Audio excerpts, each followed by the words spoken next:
Сіздерге рахмат, билбеген нерселерибизди билип үйрөнүп атабыз. Менин суроом бар эле. Биз көп жылдан бери Москвадабыз. Бул жакта бирөөлөр мечит салып атыптыр.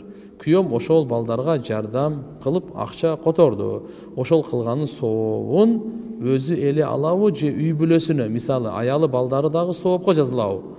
Мен өзүм ушул сыяктуу жакшылыктарды деле кылгым келет. Бирок мен иштебей, балдар менен үйдөмүн. Машалла. Жок, Кудай кааласа соопко шерик болосузбу? Ниет кылып коюш керек.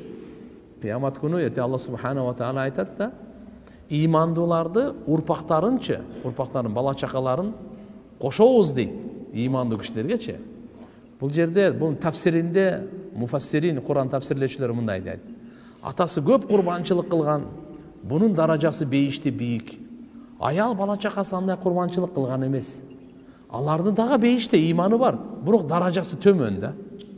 Анан дагы баягы көп курбанчылык кылган, көп илим алып, көп даават кылып жүргөн, ибадат кылган атасы өзүнүн даражасында, бейиште даражасынан караса, аял бала чакасы жок.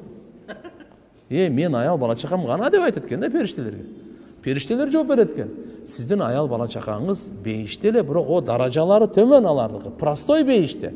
Сиздики VIP. Десе, анан кийин Алла айтат экен ал, мен өзүм үчүн эле курбанчылык кылган эмесмин да.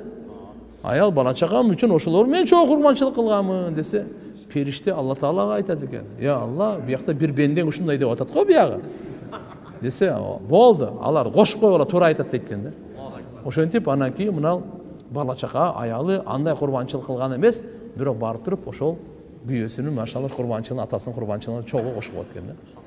Устазыбыз айтат эле, Куранда тафсир келип калганда ушул жерде кээде баланын курбанчылыгы көп болуп калат экен да. Ата энеси андай курбанчылык кылган эмес. Бала ушундай курбанчылык кылган, көп кайрымдуулук кылган, көп ибадат кылган, көп илим алган, көп амал кылган, көп таквалык, көп даават кылган. Машалла, анын даражасы бийик.